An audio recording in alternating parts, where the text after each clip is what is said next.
ओम नमो भगवते वासुदेवाय। मैं शरद शर्मा आप सभी का स्वागत करता हूँ इस पॉडकास्ट में जिसका नाम है श्रीमद् भागवत गीता हिंदी रिसाइटेशन।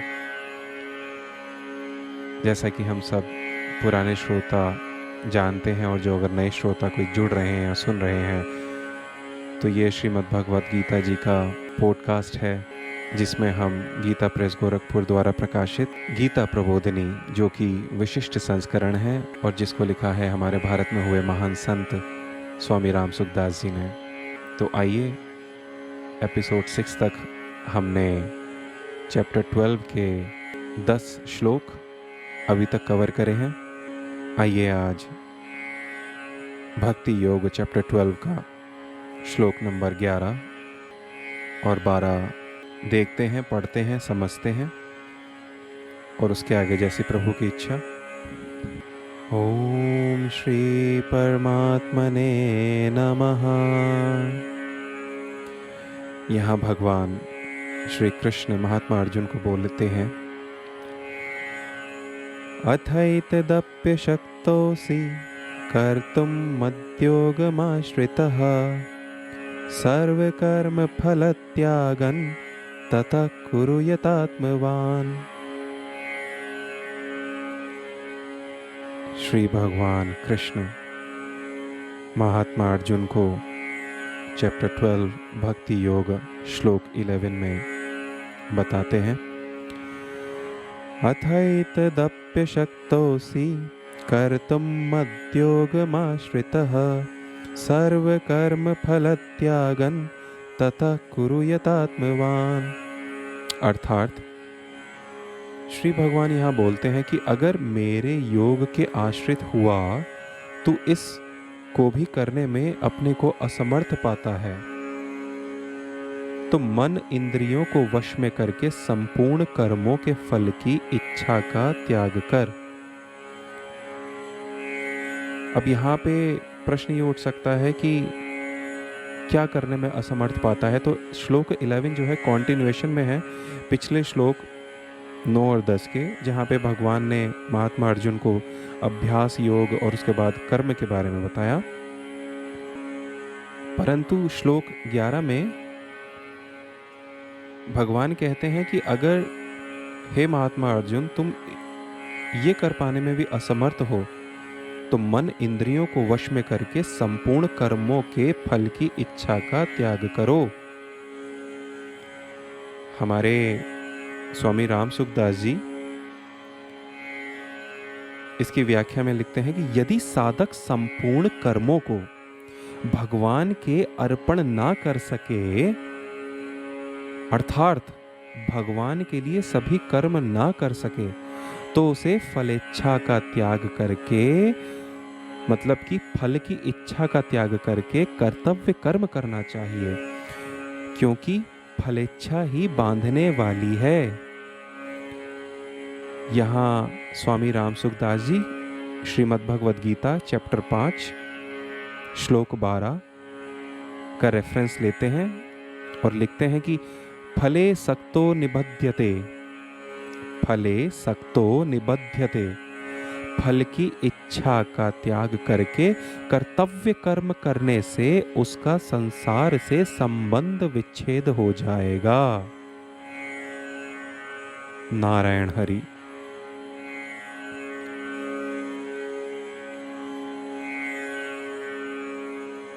इसके आगे श्री भगवान अध्याय 12 श्लोक 12 भक्ति योग।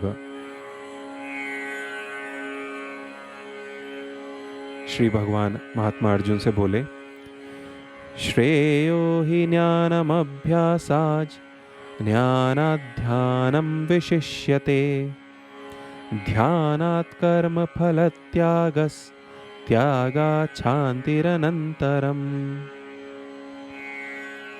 चैप्टर 12 श्लोक 12।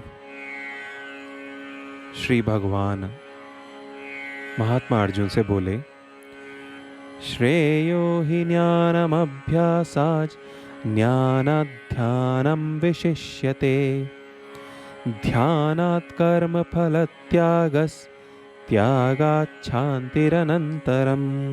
अर्थात अभ्यास से शास्त्र ज्ञान श्रेष्ठ है। ध्यान दीजिएगा, भगवान महात्मा अर्जुन को बताते हैं कि अभ्यास से शास्त्र ज्ञान श्रेष्ठ है, शास्त्र ज्ञान से ध्यान श्रेष्ठ है, और ध्यान से भी सब कर्मों के फल की इच्छा का त्याग श्रेष्ठतम है, क्योंकि त्याग से तत्काल ही परम शांति प्राप्त हो जाती है।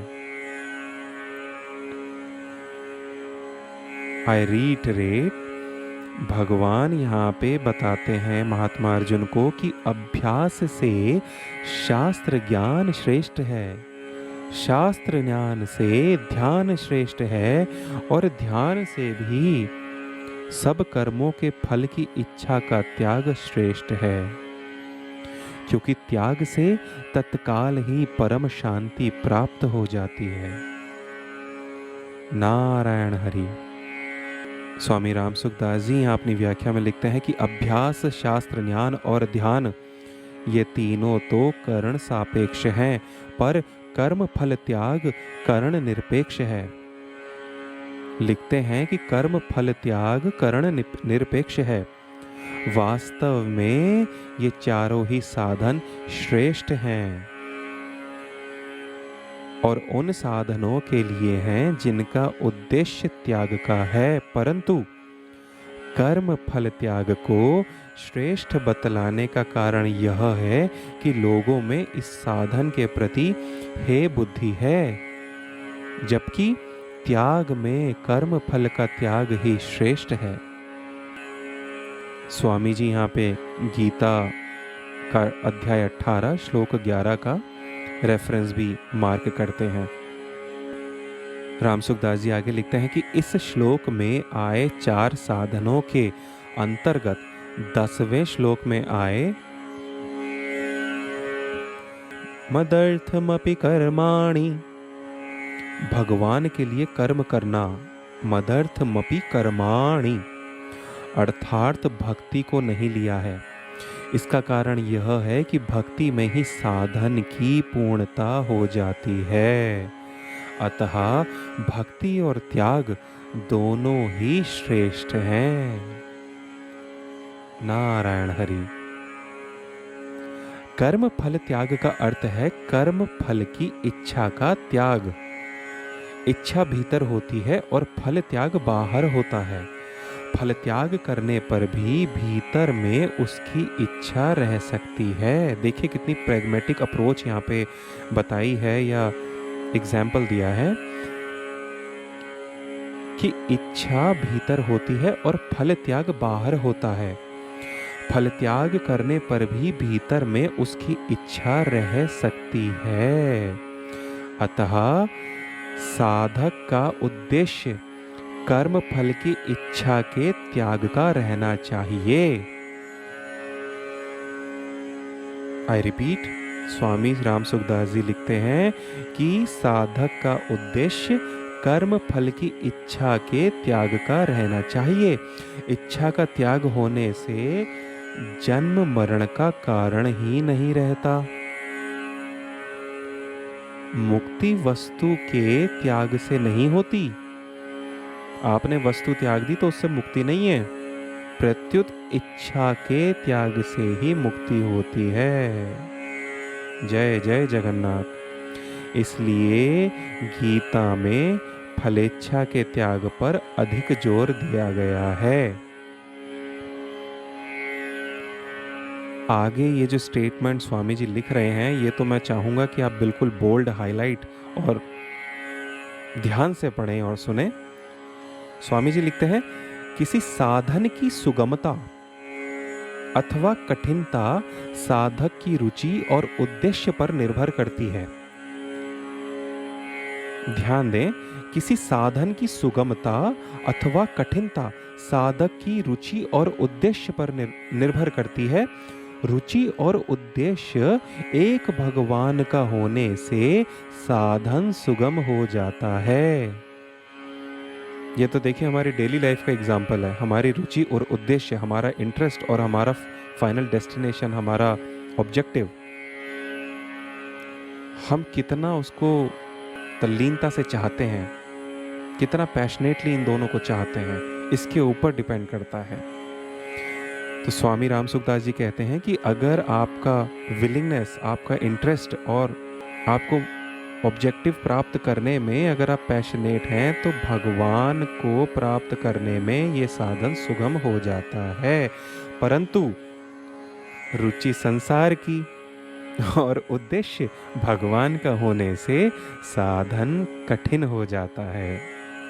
बहुत ही सुंदर, देखिए स्वामी जी ने यहाँ बात लिखी है, अंडरलाइन करने योग्य है, हाईलाइट करने योग्य है कि क्योंकि रुचि संसार की और उद्देश्य भगवान का होने से साधन कठिन हो जाता है।